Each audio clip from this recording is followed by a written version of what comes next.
Kira-kira ini bersediakah Bunda untuk Kalau kita kerja di sini bersedia dong. Kalau udah ada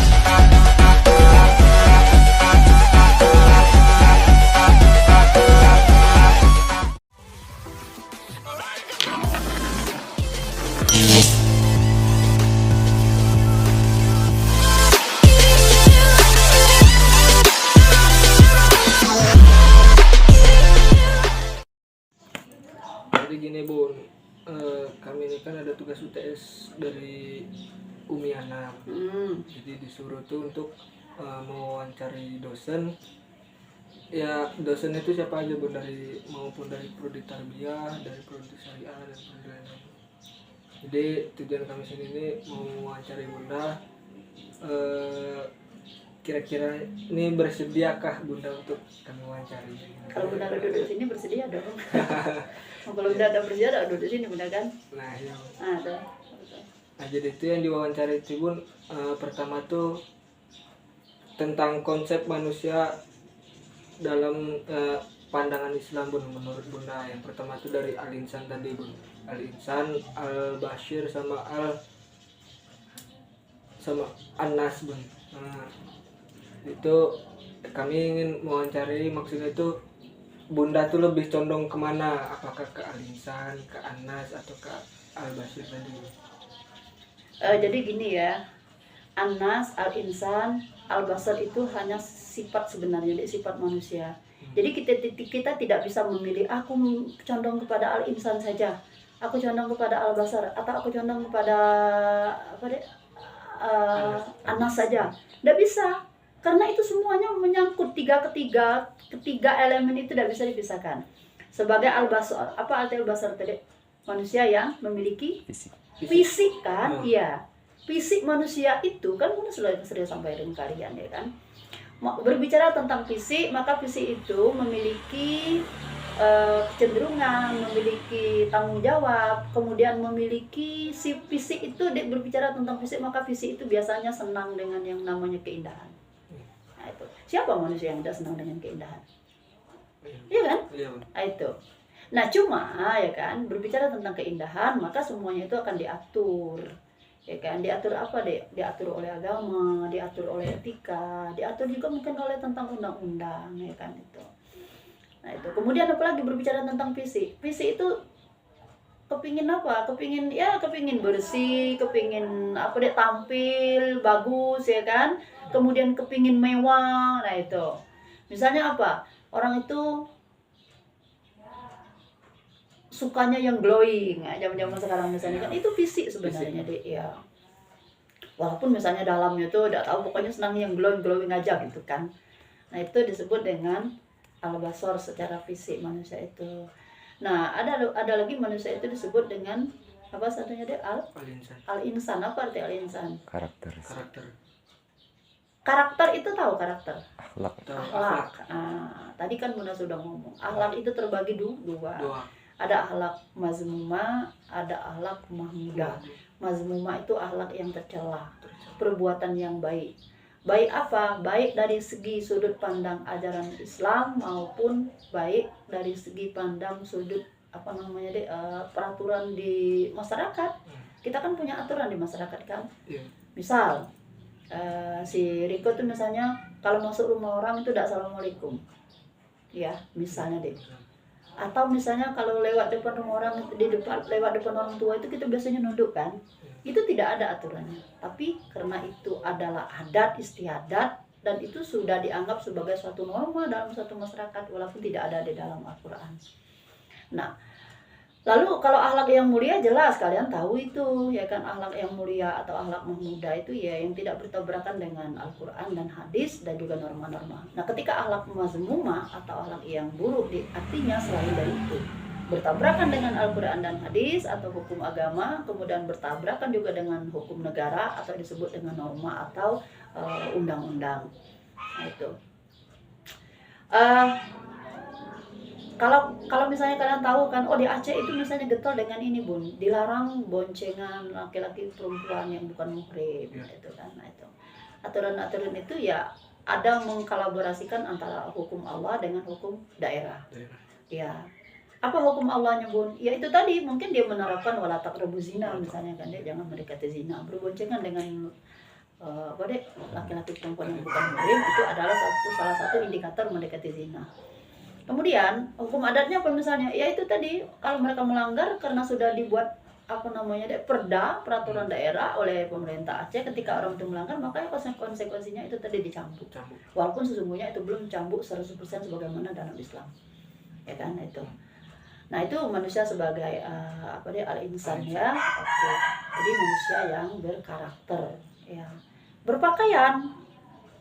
Jadi karakter itu adalah akhlak, kepribadian seseorang di dalam kehidupannya sehari-hari. Itu terhadap orang tua, terhadap teman, terhadap anak kecil, terhadap tetangga, ya kan, terhadap dosen dan lain sebagainya. Bukan hanya itu saja, Dek, berkarakter dengan Allah, dengan Rasul, dengan alam. Dengan Allah apa karakter kita? Ya kita tahu diri. Kita sebagai makhluk Allah kan, ya apa? Wa ma khalaqtal jinna wal insan illa liya'budun. Tidak aku ciptakan jin dan manusia, kata Allah, kecuali untuk menyembah kepadaku. Nah, sebagai hamba Allah, Dek, kita tahu diri dalam artian menyembah di situ, beribadah di situ, Dek, bukan hanya sekedar sholat, melainkan semua aktivitas. Makanya kita itu enak jadi orang Islam. Sebelum tidur ada doanya, sesudah tidur ada doanya kan, sebelum makan ada doanya, sesudah makan ada doanya, keluar rumah ada doanya, berpakaian ada doanya, naik kendaraan ada doanya, masuk ke rumah ada doanya, semuanya. Disitulah indahnya Islam itu. Itulah yang disebut dengan karakter Islam itu, ya kan, atau akhlak di dalam Islam itu. Nah, jadi itu ada deh sekalian ya. Kemudian akhlak kepada Rasul apa, Dek? Bukan hanya bersolawat, bukan hanya mengakui cinta kepada Rasul, bukan hanya sekedar bersalawat saja. Ada yang lebih paling penting, Dek, menerapkan kepribadian Rasul di dalam kehidupan sehari-hari. Itu, iya, ya kan.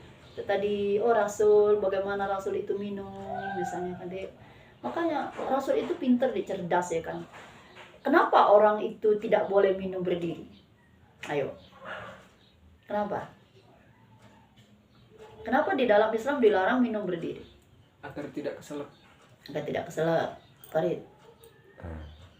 Karena kalau minum sambil berdiri itu penyaringnya itu tertutup. Ya, kalau kalian minum berdiri, Dek, maka ketika kita minum, air itu bukan ke ginjal. Ginjal kita itu kan kiri dan kanan kan. Nah, melainkan dia langsung masuk dan itu langsung bablas mau keluar. Tapi ketika kita duduk minumnya, nah disitulah, Dek, fungsi ginjal itu. Jadi air itu merambat ke ginjal kita kiri dan kanan. Makanya orang mengatakan sakit pinggang, pasti kurang minum. Nah, itu diantaranya itu. Ya, nah itu diantaranya, Dek. Nah, hal-hal seperti itulah, Dek. Rasul itu kan pintar ya kan, cerdas. Kemudian apa lagi? Kenapa orang itu tidak boleh Dek, makan berdiri, ya kan? Kenapa orang itu makan harus baca doa terlebih dahulu, gitu. Kemudian kenapa orang itu tidak boleh makan berlebih-lebihan? Diatur semua dalam Islam, ya kan? Kita tuh kan tidak boleh makan terlalu kenyang, ya kan? Iya. Terlalu lapar juga tidak boleh, kecuali puasa, gitu, ya.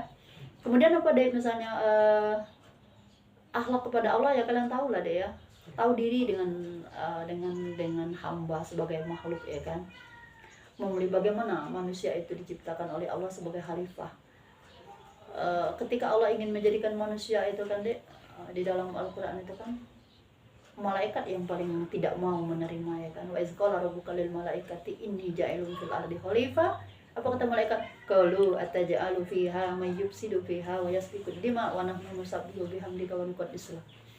Itu apa kau jadikan, kata Allah. Kata malaikat, ya Allah, manusia itu nanti akan berusak di muka bumi itu, melakukan pertumpahan darah, melakukan pembunuhan. Itu eksperimen malaikat ketika ditanya oleh Allah. Bukan ditanya, ketika Allah ingin bermusyawarah menciptakan manusia. Itu. Nah, eksperimen itu sekarang terbukti. Terbukti tidak? Manusia tidak mau sholat, manusia merusak alam, terbukti tidak? Manusia berbunuhan, ya kan? Itu. Tidak usah jauh-jauh lah, Kabupaten Dejang Lebong sekarang kan sampai beda jauh, ya kan? Iya, berantem, belago, betuja, berbunuhan, berkapaan, ya kan? Udah tiap hari aja yang masuk berita-berita. Nah, itu kan, Dek, itu eksperimen malaikat. Nah, jangan sampai ada di sekalian, eksperimen itu sampelnya itu ada pada kita. Biarlah orang-orang kafir saja sebagai sampelnya. Tahu sampel? Contoh. Contoh. Sebagian dari populasi itu disebut dengan sampel. Nah kemudian apa lagi? Manusia sebagai apa lagi deh yang satu? Anas. Anas. Apa arti anas? Sosial. Ya, Makhluk sosial.